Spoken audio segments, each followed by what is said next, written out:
Bismillahirrahmanirrahim. Assalamualaikum warahmatullahi wabarakatuh dan selamat pagi semuanya. Bertemu kembali dengan saya Ibu Wardiah. Pada pertemuan kali ini akan membawakan materi yaitu perbedaan antara DNA dan RNA. Karena selama ini kita banyak yang masih bingung ya antara DNA dan RNA itu kadang-kadang kita hanya secara lisan saja, tetapi secara mendetail kita tidak bisa membedakan. Nah, supaya kita bisa memahami lebih lanjut, baiklah kita simak materi-materi berikut. Baiklah, sekarang kita masuk ke materi perbedaan antara DNA dan RNA ya. DNA itu singkatan dari deoksiribonukleat asid, sedangkan RNA adalah singkatan dari ribonukleat asid. Nah, ini ya. Kita lihat secara sepintas, kalau ini RNA, ini gambar RNA, sedangkan ini gambar DNA. Nah, untuk lebih jelasnya supaya kita bisa melihat struktur yang lebih dalam ya, kita lihat slide berikutnya. Nah, kita lihat. Ini yang pertama adalah struktur DNA, yang kedua adalah struktur RNA. Nah, pada struktur DNA itu DNA itu terdiri dari dua rantai. Nah, ini rantai pertama, ini rantai kedua. Makanya dikatakan double helix, ya. Antara rantai pertama dengan rantai kedua itu yang di tengah-tengah ini ada ikatan hidrogen ya. Nah, diantaranya adalah sitosin berikatan dengan guanin, kemudian guanin berikatan dengan sitosin, adenin berikatan dengan timin, timin dengan adenin. Nah, itu ya. Sedangkan ini gula. Nah, ini gula ya. Yang merah ini adalah fosfat. Sedangkan ini gula, yang hijau adalah basa nitrogen.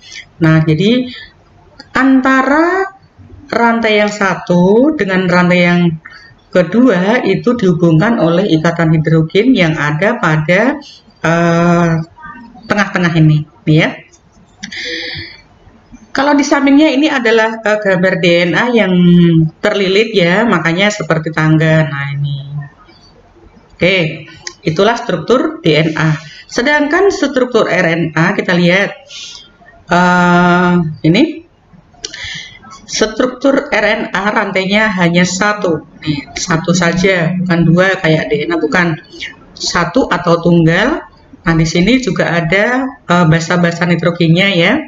Kemudian biasanya ukurannya lebih pendek dibandingkan dengan DNA.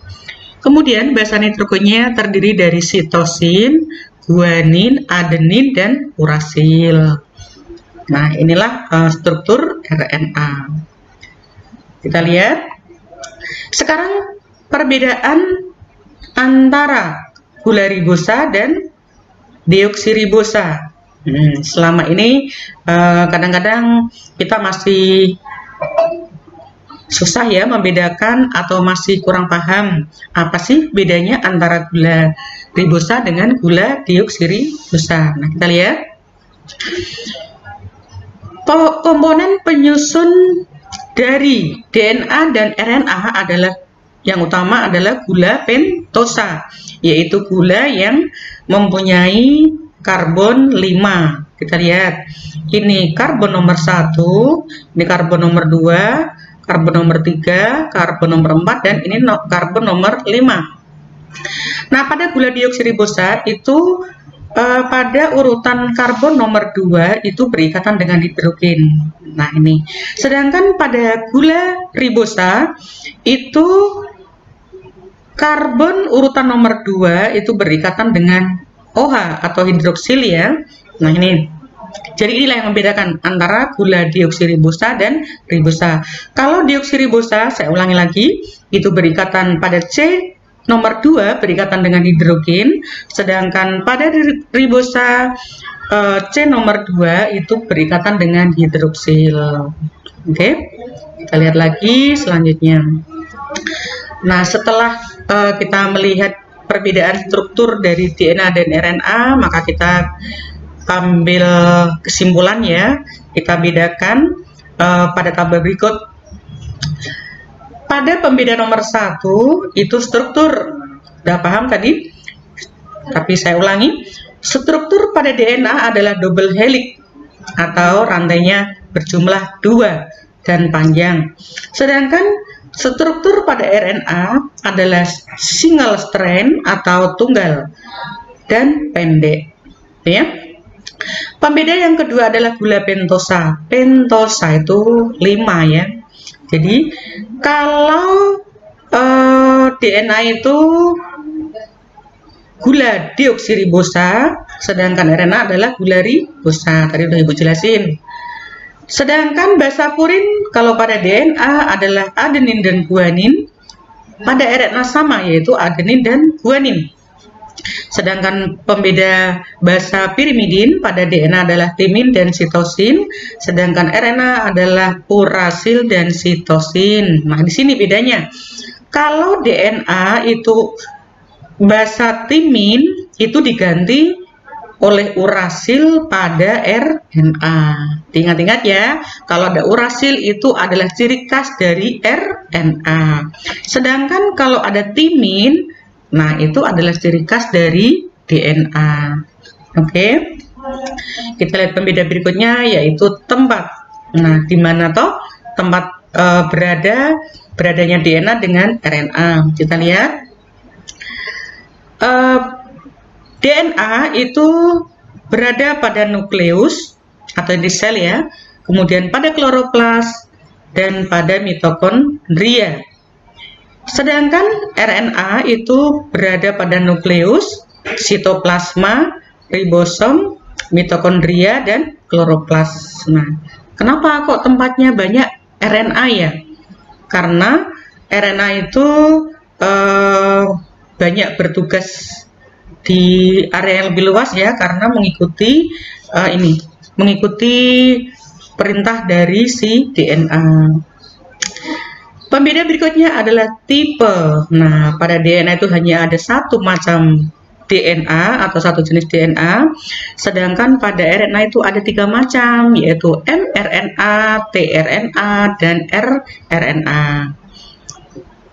Pada mRNA adalah M-nya itu singkatan dari messenger RNA atau dengan kata lain duta RNA, RNAD ya. Sedangkan tRNA itu adalah T-nya itu singkatan dari transfer RNA.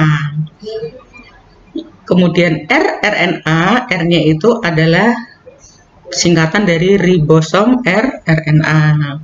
Nah, itulah perbedaan tipe antara DNA dan RNA. Kita lihat lagi. Sekarang fungsinya.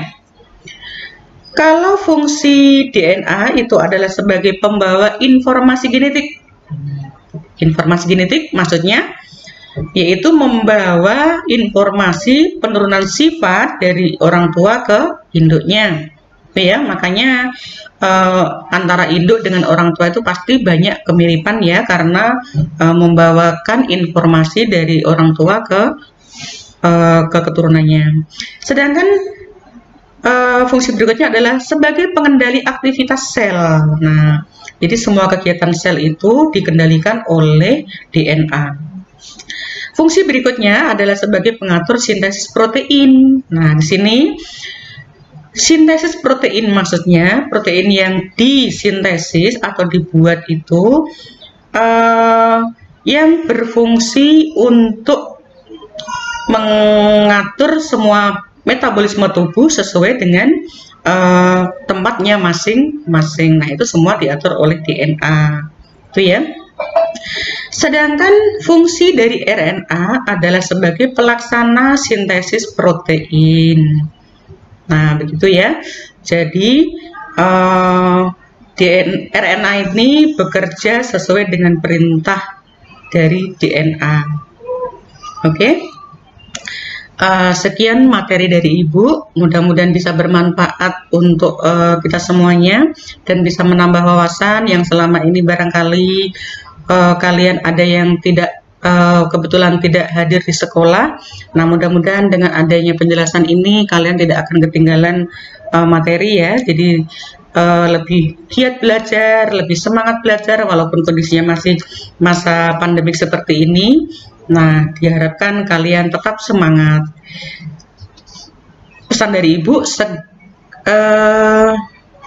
selalu jaga prokes ya, selalu pakai masker, jaga jarak, dan tidak berkerumun. Nah, itulah yang paling pokok pada saat pandemi seperti ini. Ibu akhiri, wabillahi taufiq wal hidayah. Wassalamualaikum warahmatullahi wabarakatuh.